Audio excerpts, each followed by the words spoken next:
Antes da gente começar a falar do nosso assunto favorito, que é política, eu vou trazer um recadinho muito especial para vocês. Na verdade, eu vou introduzir, quem vai explicar é um outro cara. Ele é meio desconhecido, não é muito importante aqui não, mas ele tem umas informações bacanas. O My News vai disponibilizar agora um canal, um botãozinho, seja membro. Com isso, você vai ter acesso a conteúdos exclusivos, seus comentários vão ter mais destaques, enfim. Vou chamar um tal de Antônio Tabet, é ele que vai dizer para você o que é esse instrumento, como ser membro do canal. Diz aí, Tabet. Tem novidade aqui no My News. A gente disponibilizou para vocês agora o botãozinho Seja Membro aqui no canal no YouTube. Você clica e a partir dele você pode ter acesso a vários tipos de conteúdo exclusivo.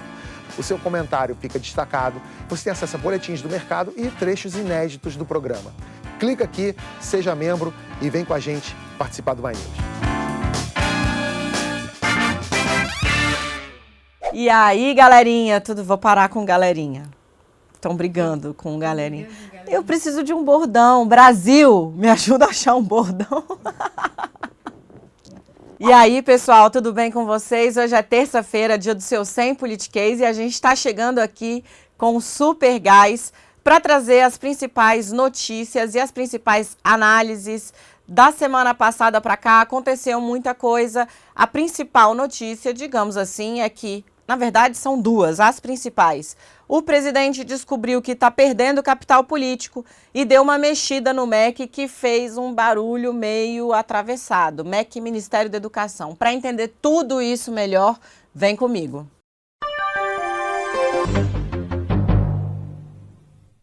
Pois é, minha gente, nessa semana, no domingo, o Datafolha divulgou uma pesquisa que mede aí o impacto, a avaliação dos 100 dias de governo Bolsonaro. Completa oficialmente nesta quarta-feira, amanhã, temos 100 dias de governo Jair Bolsonaro aí, recém-completinhos. Então, o Datafolha foi às ruas e ouviu aí os eleitores sobre a avaliação do governo. Se o governo é bom, ótimo, regular, ruim ou péssimo.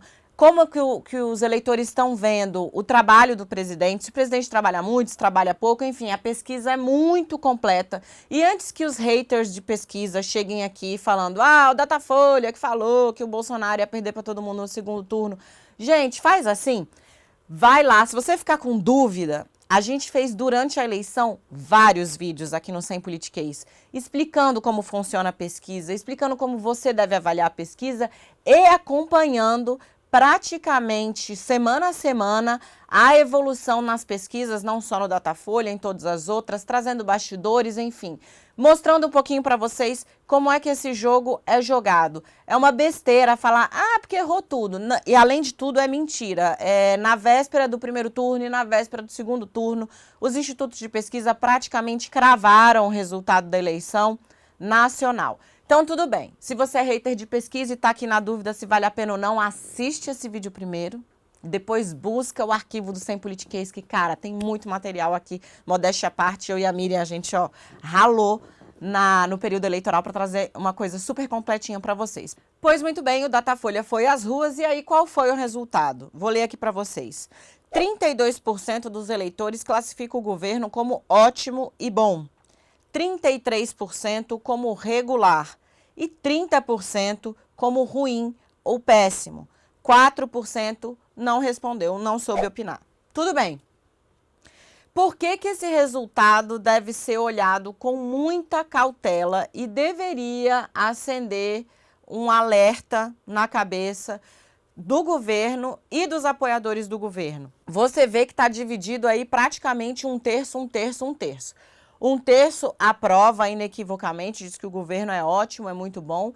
Um terço diz que ele é regular e um terço diz que ele é ruim ou péssimo. Qual é a métrica que a gente tem para dizer se esse resultado é bom ou é ruim? As avaliações feitas no mesmo período de governos de presidentes recém-eleitos. E aí a gente não vai comparar com presidentes reeleitos, porque o cara que já tem 4 anos no cargo e vai disputar a reeleição, ele obviamente, os 100 dias dele são muito mais uma continuidade do que um abre-alas de governo. Por que a gente avalia essa data? 100 dias é assim, digamos, para quem faz análise política, inclusive dentro dos governos, tá? Para quem faz análise política, os 100 dias são uma espécie de lua de mel entre o governante e seus governados. Porque é o período em que o cara saiu das urnas fresquinho, vem com aquele capital político que a gente chama, um jargão, talvez, vem com aquela força da urna, que ele saiu da urna vitorioso. Bolsonaro teve acho que 57 milhões de votos, então o cara chega empoderado, veio trazendo uma bancada enorme, o Congresso é novo, tá todo mundo se adaptando, então é a fase em que o cara tem ali força para fazer andar as prioridades dele. Então esses 100 dias seriam uma espécie de lua de mel, digamos assim, entre o governante e seus governados. O Bolsonaro, a marca dos 100 dias do Bolsonaro, ela é pior do que a marca dos 100 dias do Collor, do que a marca dos primeiros 100 dias do Fernando Henrique Cardoso, do que a marca dos primeiros 100 dias do Lula e do que a marca dos primeiros 100 dias da Dilma. No site da Folha e em vários outros portais, várias pessoas noticiaram a pesquisa, você vai poder dar uma olhada lá nos dados, nas comparações completinhas. Mas é isso. O que isso nos indica? Que nesses 100 dias o presidente Jair Bolsonaro queimou muito capital político. É o que a gente chama ali de queimar gordura. Porque é nesse período em que você está na lua de mel, ele acabou de ter ali 57 milhões de votos. E aí você percebe, entre os eleitores que deram um apoio, um voto de confiança para ele nas urnas, uma base que já não está fazendo uma avaliação tão boa do governo. E aí, Daniela, por que isso está acontecendo? São vários fatores. E a pesquisa traz esses detalhamentos ali sobre como o eleitor está vendo a personalidade do presidente e eles dão algumas dicas para a gente. Vou trazer para vocês. Então, gente, a maioria das pessoas que foram ouvidas acham que o Bolsonaro é autoritário. Há ali uma coisa de que ele trabalha pouco, quase metade das pessoas diz que ele trabalha pouco. O Bolsonaro tem características ali, simpático, antipático, tudo dele é muito perto, é muito dividido, é quase meio a meio, assim. Características positivas e negativas. Isso mostra que o presidente rachou ali, de novo, como ele teve a maioria dos votos, então você percebe que uma parte das pessoas que votaram nele estão olhando para o presidente de uma maneira um pouco distorcida. Onde é que o presidente vai melhor, ali, segundo a pesquisa? Entre os brancos, os mais ricos, quem ganha acima de 5 salários mínimos, continua dando um apoio majoritário para o Bolsonaro. Ele perdeu muito nessa faixa de até 2 e de 2 a 5. O presidente também vai muito melhor entre os evangélicos do que entre os católicos. E aí, de novo, eu vou trazer aqui para vocês coisas que a gente já falou. A bancada evangélica na Câmara e a frente evangélica no Congresso, vamos tratar assim, está satisfeita com o Bolsonaro? Não. Eles têm dito isso nas entrelinhas há algum tempo, falando, olha, o presidente não nos ouve, o presidente não nos consulta, o presidente não nos consultou para montar seu ministério, o presidente não nos consultou para tomar suas primeiras medidas, o presidente não nos consulta sobre suas prioridades. Essa nossa insatisfação ainda não foi do Congresso para o púlpito das igrejas. Se ela for, o presidente vai sentir. Então, os evangélicos ainda têm uma avaliação bem melhor da que o Bolsonaro, da que os católicos fazem do Bolsonaro. E eles foram um grupo que apoiou de maneira decisiva, eu diria, o presidente na eleição. Então, é bom você ficar de olho aí como é que essa categoria vai se mover daqui para frente. Tem um dado na pesquisa Datafolha que eu acho que revela muito o que é que está acontecendo. Não é a pergunta do aprova ou desaprova, é uma pergunta que diz assim: você acha que nesses primeiros 100 dias o presidente fez pelo país menos do que você esperava? 60% dos entrevistados disseram que sim, que o Bolsonaro fez menos do que eles esperavam. Fez pelo país o que você esperava que ele fizesse? 22% optaram por essa resposta. Fez pelo país mais do que você esperava, ou seja, superou suas expectativas? 13%, 4% não soube, não quis responder e 1% deu outras respostas. Por que eu falo que esse dado é revelador? Porque ele mostra ali uma espécie, o que eu chamei na coluna, no painel, de frustração.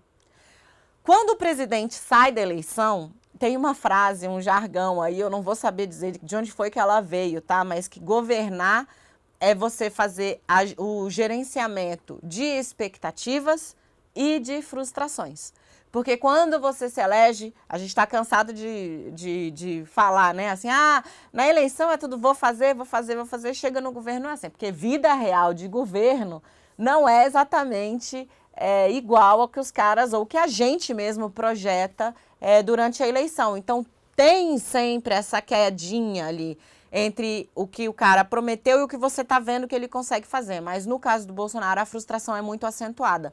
Na coluna, inclusive, que eu assino, eu publiquei um dado que eu também achei muito interessante, que é um detalhamento dessa frustração por região. O Sul e o Sudeste foram importantíssimos para a vitória do Bolsonaro na eleição. Vou trazer para vocês aqui alguns dados. O presidente teve 68% dos votos na região Sul. E lá, na região Sul, só 39% dos eleitores classificaram o governo dele como ótimo ou bom. 54% dos eleitores da região Sul disseram que ele fez menos do que o esperado. No Sudeste, o Bolsonaro teve 65,4% dos votos. É voto para caramba. E aqui, onde a gente está, nós gravamos em São Paulo, no Sudeste, o percentual de pessoas que dizem que o presidente fez menos do que eles esperavam, do que elas esperavam, chegou a 59%. A frustração com o desempenho do governo nesses primeiros 100 dias só é maior do que no Sudeste, no Nordeste. Mas no Nordeste, o Bolsonaro tomou uma surra do Fernando Haddad. Foi a única região onde o Fernando Haddad venceu, e ele venceu bem. Então, ali é mais ou menos que você perdeu um terreno que você nunca teve. Ele já precisaria correr atrás daquele eleitor. Aquele eleitor não optou por ele, mas nas regiões onde ele foi escolhido pela maioria pesada da população, a frustração foi muito grande. A pesquisa também, ela trata de alguns pontos, assim, se você acha que o presidente está se portando de maneira adequada e tal, e de novo tem uma divisão muito forte. Por que o Bolsonaro não está se ajudando? Na semana passada ele deu uma série de declarações assim, eu falei que eu ia estar na praia ou ia estar no Planalto, dei azar, vim parar aqui. Ou então eu não nasci para ser presidente, eu nasci para ser militar. A gente sabe que o presidente é brincalhão e ele tem esse jeitinho peculiar de se comunicar com o pessoal dele, mas alimenta, como o governo é meio claudicante, é um governo que hesita, é um governo que colecionou muitos recuos nesses 100 dias. Aumenta o imposto. Não, o imposto não vai aumentar. Na verdade, o presidente se corrigiu. Não, a reforma da Previdência podia ser 57, 62 de idade mínima. 57 anos para mulheres e 62 anos para homens. Não, na verdade, não vai ser nada disso. Vai ser 62 anos para mulheres e 65 para homens. É um governo de idas e vindas, muito vai e volta. Quando o presidente vai falando essas coisas, de alguma forma, ele pode reforçar esse entendimento de que realmente ele não é adequado para o cargo. Bom, nem ele está dizendo que nasceu para ser presidente, nasceu para ser militar, por que eu vou achar que ele foi forjado para esse cargo? Comunicação é uma coisa, uma sintonia muito fina e você vai acumulando informações até você formar um juízo definitivo sobre uma autoridade, sobre uma pessoa, enfim. No seu dia a dia é assim e você também olha assim para os seus governantes. Por isso, essas mensagens um pouco enviesadas do presidente podem acabar reforçando o entendimento de uma parcela da sociedade de que ele realmente não estava preparado para assumir a presidência, que é uma crítica que é feita de forma constante ao Jair Bolsonaro. Minha gente, tem um dadinho aqui que eu acho legal, a Folha trouxe esse detalhamento hoje. Quando o Datafolha faz um recorte e olha na pesquisa só os eleitores que seguem o presidente nas redes sociais, a aprovação dele vai para 62%. Por que eu acho isso maravilhoso? É a definição da bolha da rede social. O Bolsonaro investe muito nessa coisa da comunicação do Twitter e várias vezes deu ruim ali, foi meio atravessado. Teve aquele tweet meio esquisito, né? Esquisitíssimo do carnaval, que fez um super barulho, ataques a jornalistas, enfim, várias coisas que o presidente faz ali. Tem uma parte mesmo que fala, vai Bolsonaro, é isso aí, acaba com a mídia, faz isso, faz aquilo, boa presidente e tal. Mas ele está falando para convertidos. A pesquisa mostra isso com muita clareza. Por isso que você deve se preocupar. Se você está ali num círculo que todo mundo só concorda com você, talvez você esteja falando para um nicho muito restrito. Vale a pena botar um pouco a cabeça para fora das redes sociais e dar uma olhada ao redor. Essa pesquisa traz a definição perfeita do que é uma bolha. Se o presidente for ficar medindo o impacto das coisas que ele anuncia ou dos ataques que ele faz a determinados grupos, só pela resposta que ele tem nas redes sociais, ele pode estar tendo ali ele pode estar recebendo um dado enviesado, porque ali ele está falando, em grande maioria, para convertidos. Pois muito bem, eu falei para vocês que essa pesquisa deveria acender um alerta. Por quê? Porque é isso. Ela mostra que o presidente em 100 dias queimou um capital político que ele não precisava ter queimado com questões que não são prioritárias. O debate da reforma da Previdência ainda está meio frouxo. Tem muita gente que pode dizer, Daniela, mas a reforma da Previdência é um projeto impopular. É um projeto impopular, sim. Inclusive, eu vejo vários de vocês falando aqui nos comentários, por que todo mundo fica tratando a reforma? É quase um consenso entre economistas graduados no Brasil que sem uma reforma da Previdência a gente vai para o buraco de verdade, buraco fundo mesmo. Mas eu entendo que todo mundo queira ver um pouquinho de contraponto e eu prometo para vocês que assim que a reforma avançar no Congresso, ela ainda está no estágio muito inicial de debate, eu vou trazer aqui prós e contras e a gente vai fazer um trabalho bem bacana sobre isso. Pode me cobrar, vai rolar. Então sim, a reforma é um projeto impopular, mas o próprio apoio do presidente à reforma, ele é dúbio. O presidente fala, é o projeto mais importante, mas aí ele dá uma entrevista e fala, uma parte do projeto, que é a capitalização, pode sair, o Congresso pode tirar. Ou então o Congresso pode diminuir a idade mínima, a bola está com o Congresso. Ou então ele vai dando indicações de que o Congresso vai esvaziar mesmo o projeto e o que sair de lá é o possível e o possível é que tá bom. Isso minou, por exemplo, o apoio que o Bolsonaro tinha muito forte entre grandes investidores do mercado financeiro. Esses caras continuam apoiando o Paulo Guedes, mas a avaliação que eles fazem do Bolsonaro, e eles expressam isso na avaliação que eles fazem do governo Bolsonaro, caiu muito, porque o presidente vai e volta numa questão que para eles é fundamental, que é a reforma.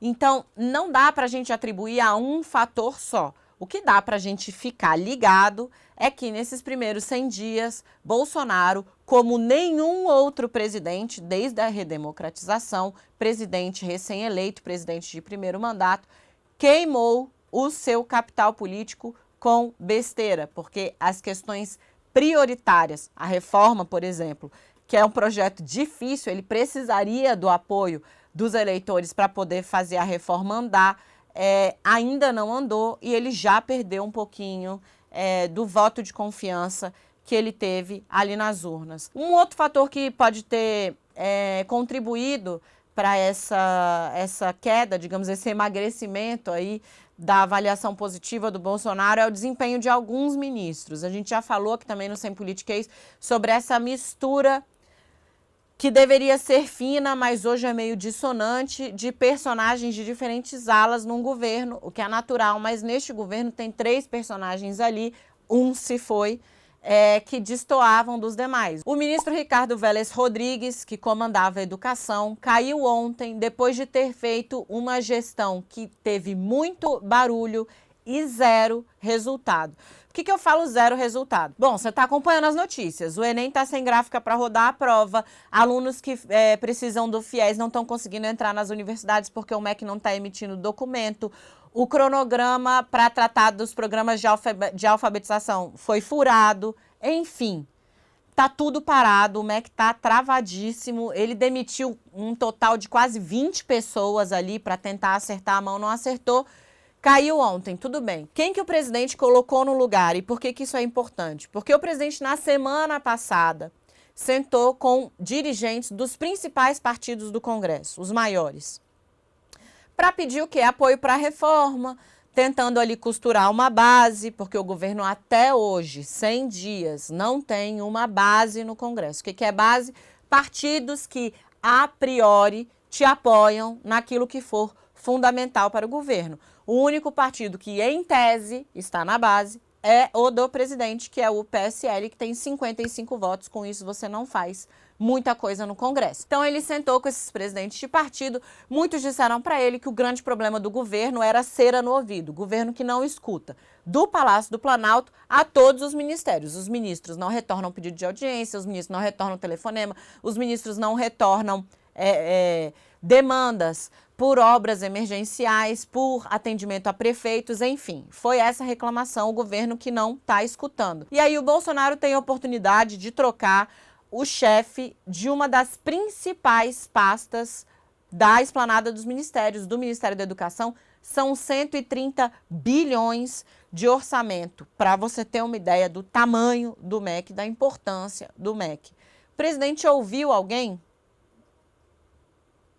Não, o presidente não ouviu ninguém. O presidente ouviu as pessoas que ele já tinha ouvido para montar todo o seu ministério, ou seja, aquele grupinho que está com ele ali no Palácio do Planalto. Entrou no lugar um cara de sobrenome muito difícil, Abraham Weintraub.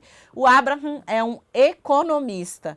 Ele foi, sim, professor universitário, mas nunca teve experiência em gestão educacional. Ele foi um cara que atuou em corretoras como economista, foi economista-chefe de grandes grupos, mas com educação mesmo, tirando a sala de aula, ele nunca trabalhou. O Vélez também tinha sido professor e a gente viu aí no que deu. Qual é a grande questão sobre o Abraham? Ele é um cara que também compartilha daquele discurso de guerra cultural, de combater a esquerda nas salas de aula, combater a esquerda nas universidades. Ele tem uma visão muito crítica sobre a cúpula das universidades federais, que é muito ligada à esquerda, combate ao marxismo cultural, toda aquela história que a gente sabe que faz muito barulho, mas que neste momento, dado o estado da coisa, eu com muita tranquilidade cravo para vocês que não é a prioridade do Ministério. O Ministério precisa voltar a andar no básico para depois partir para essa guerra cultural, se é que essa guerra cultural deve mesmo ser prioridade de um ministério como o Ministério da Educação. Ele é próximo ao Olavo de Carvalho, não sei se dizer se é próximo ao correto, mas ele simpatiza com o Olavo de Carvalho, aquele escritor auto-intitulado filósofo, guru de uma ala do bolsonarismo, que já tinha indicado o Vélez e que é o patrono aí da indicação de um outro personagem muito polêmico no governo, o ministro Ernesto Araújo, das Relações Exteriores. Bolsonaro não ouviu ninguém, tinha um monte de gente querendo dar dicas ou dar palpites, porque você não precisa escolher a pessoa que te indicaram, mas não custa nada você falar, e aí fulano, tô com uma vaga aqui, o que você acha? Para o parlamentar, isso já seria ótimo se o presidente tivesse consultado alguém ou algum grupo, mas ele não fez isso. Está lá o Abraham. Vamos acompanhar, então, como é que vem essa nova gestão do MEC, de autoria 100% de Jair Bolsonaro, com colaboração de Olavo de Carvalho, que emplacou de novo um ministro nessa pasta super importante. Vamos ver como é que isso bate no Congresso, vamos ver se o Abraham consegue trazer um resultado melhor para a população do que o Vélez apresentou nesses 100 dias e vamos ver como é que segue a nau do governo Bolsonaro, inclusive na avaliação da população, que é, no fim das contas, a avaliação mais importante. Porque sem apoio popular, minha gente, a vida de um presidente fica muito difícil. Então aí, Michel Temer, Dilma Rousseff, Fernando Collor, nenhum deles me deixa mentir. Eu espero vocês aqui na terça-feira que vem no nosso 100 Politiquês. Um abraço.